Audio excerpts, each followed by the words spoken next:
We've all heard people say things like, "We're past the point of no return. Nothing we do matters anymore. The world is ending." Maybe you've even caught yourself thinking that way. And honestly, you're not alone.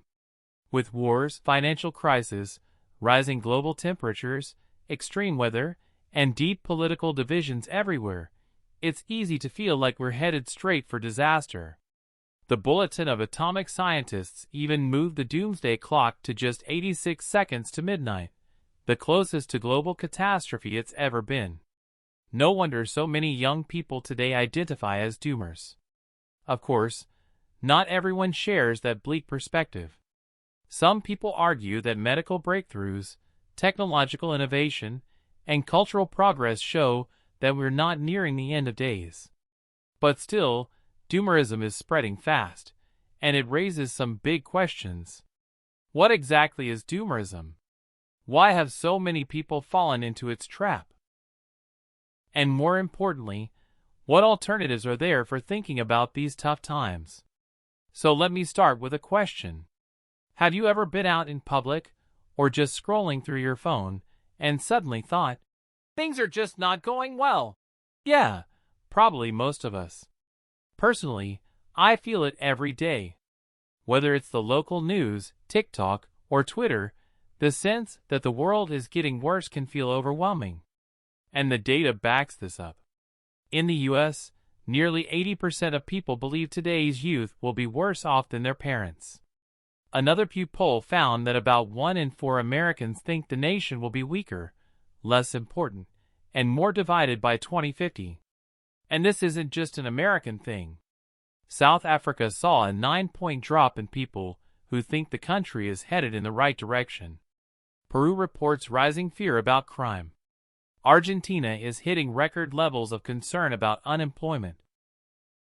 Globally, across 36 nations, a median of 54% of people say inequality is a major issue. The Atlantic Council found widespread expectations of nuclear proliferation, climate stress, and worsening global relations. Meanwhile, wars continue in Europe, the Middle East, and Africa, keeping the world on edge. It's no wonder the Reddit community r/collapse has nearly 500,000 members, discussing slow societal decline. On X, you'll find climate scientists, collapse commentators, and doomer memes. On YouTube, channels like Collapse Chronicles and Deep Adaptation Forum predict human extinction. Everywhere you look, it seems like someone's saying the end is near.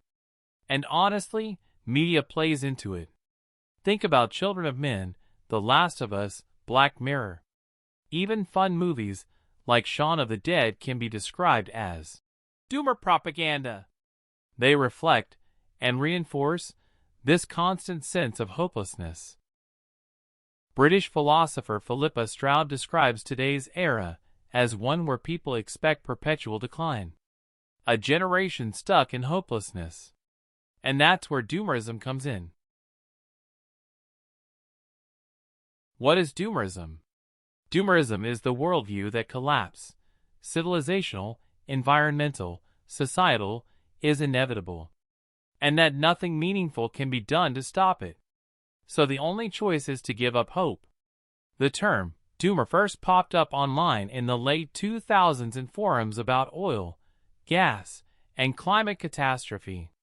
It spread through internet culture, usually symbolized by that chain-smoking, sad-faced meme character, the doomer. At its core, doomerism is about hopelessness. Doomers see climate action, government reform, or any large-scale solution as pointless.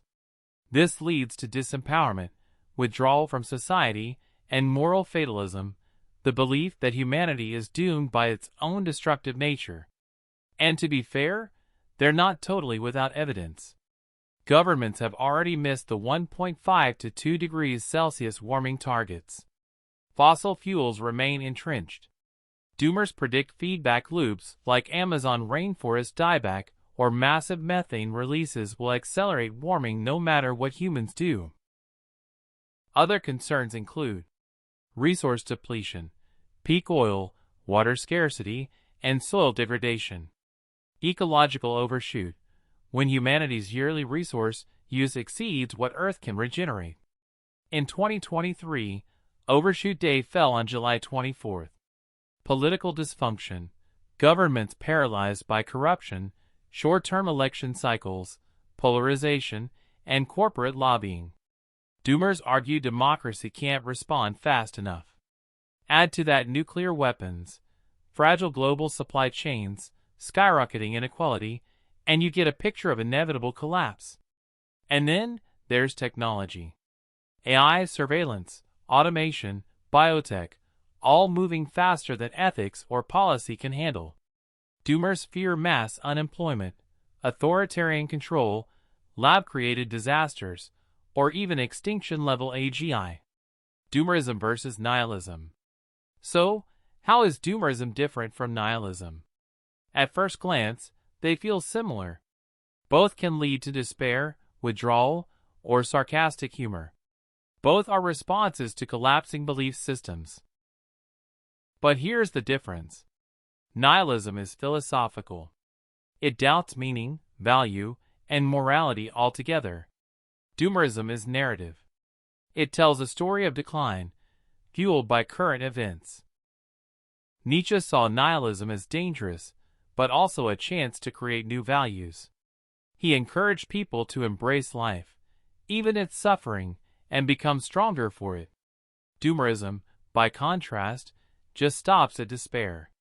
It says, nothing can be done.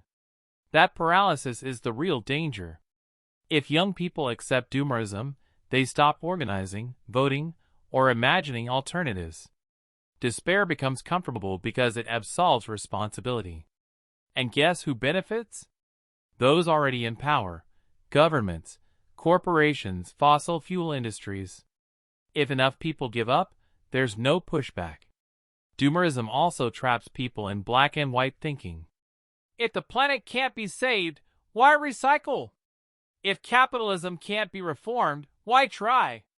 That mindset kills imagination and hope. Absurdism and existentialism as alternatives. So what's the way out? One idea is absurdism, championed by Albert Camus. It recognizes the clash between our desire for meaning and a universe that offers none. But instead of giving up, absurdism says, face the absurd.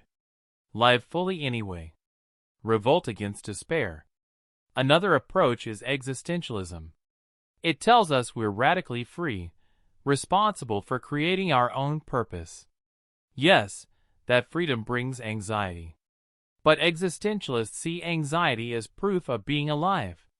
Instead of paralysis, we can act, make choices, and live authentically. Both philosophies remind us, despair doesn't have to be the end. It can be the beginning of new values, choices, and meaning. Why hope matters. So how do we counter doomerism? It starts with hope. Not naive optimism, but what author Joanna Macy calls active hope, acting meaningfully even without certainty of success. Hope as a practice, not just a feeling. Studies show optimism boosts trust, creativity, and civic engagement. And history proves that progress, while slow and imperfect, does happen. We treat once terminal diseases. We've expanded acceptance for different identities and beliefs. We've built movements that change laws and societies. Hope creates a positive feedback loop. Take action, like volunteering, joining an environmental club, or even just planting a tree, and you start to feel agency. That sense of agency boosts hope, which fuels more action. Despair leads to paralysis. Hope leads to movement. And movement is contagious. When you connect with others working for change, you're reminded that you're not powerless. You're not alone. The antidote to doomerism. In the end, doomerism tells us to surrender, to retreat, to give up. But hope, real, active hope, gives us the courage to act even in uncertainty. Yes, the world faces crisis. Yes, things feel overwhelming. But despair is not the only option. We can choose absurdism and laugh in the face of chaos. We can choose existentialism and create our own purpose. We can choose active hope and roll up our sleeves. Because as environmentalist David Orr once said, hope is a verb with its sleeves rolled up. So let's roll up our sleeves.